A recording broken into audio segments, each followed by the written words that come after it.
Dethroning Jannik Sinner becomes Carlos Alcaraz's biggest weakness as he makes a blunt admission. Remember this year's Valentine's Day?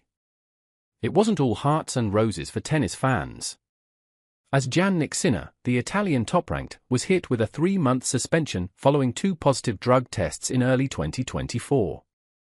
The ban sidelined him until May 4 and came just weeks after his stunning Grand Slam victory over Alexander Zverev under the lights of Wrocław Arena. Since then, all eyes have turned to his arch-rival, Carlos Alcaraz, who's won 4 Grand Slams at the young age of just 21. The young Spaniard, now through to the Monte Carlo Open final, recently spoke about the intense pressure he faced in Jannik Sinner's absence and how it affected his game. Carlos Alcaraz battled past a resilient Alejandro Davidovich Fokina in a tense SF showdown. He secured a 7-6, 2, 6-4 victory to reach his first Masters 1000 final since lifting the Indian Wells Trophy last March. The 21-year-old prodigy faced plenty of adversity. He squandered 3 set points in a grueling 65-minute first set and needed 6 match points to finally close out the contest. With the win, Alcaraz booked his 23rd tour-level final. He now stands on the brink of reclaiming the number 2 seed from Alexander Zverev. He has already overtaken Jannik Sinner to lead the PIF ATP Live race to Turin. But beneath the celebration was a rare moment of vulnerability. Speaking candidly after the match, Carlitos opened up about the mental strain he's carried during Sinner's absence. Speaking at the post-match press conference, Carlos added, "Since Jannik was unable to play tournaments, a lot of people were asking me and talking about, how important the moment is that I have ahead to reach number 1 again or to win tournaments or whatever. So probably in a certain way I was thinking so much about it instead of playing my good tennis and enjoying the time that I'm stepping on the court and playing matches."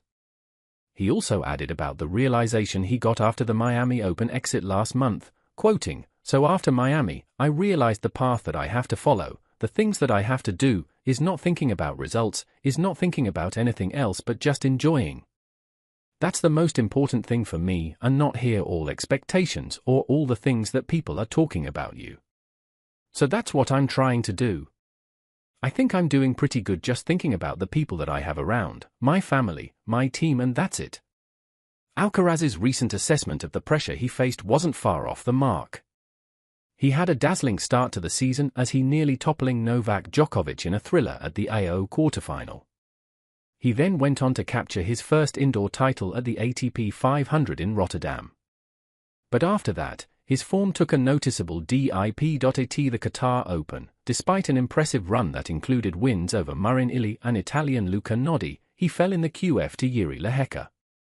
At Indian Wells, players made a strong surge to the semifinals, but Jack Draper, the eventual champion, stopped their momentum. Then came the Miami Open, an outing both fans and Alcaraz would prefer to forget.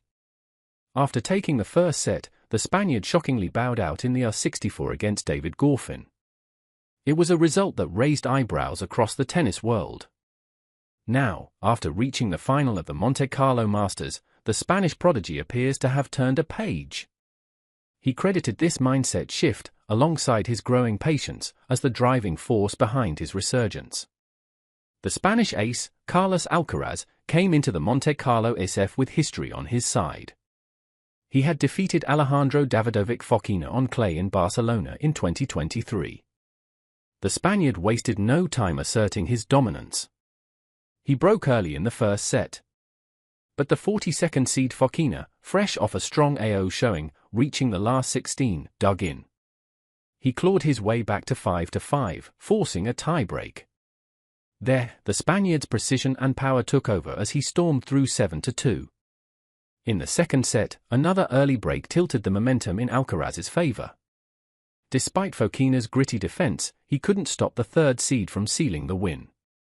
He saved 13 break points and 4 match points, but it still wasn't enough.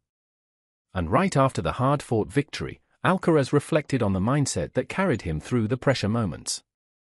Speaking in his in-court interview, Carlos revealed it's been a long time. "I just had to be patient and believe that this moment was going to come again. Sometimes the people are not patient, they want me to make the final in every tournament. I'm really happy to give them the chance to watch one of my finals again. As the Spaniard prepares to face Italian Lorenzo Musetti, there's history between them. Carlos comfortably defeated him in their last encounter at the ATP Masters 1000 Miami R16 last year. Do you think Carlos will come out on top once again in the red clay final tomorrow?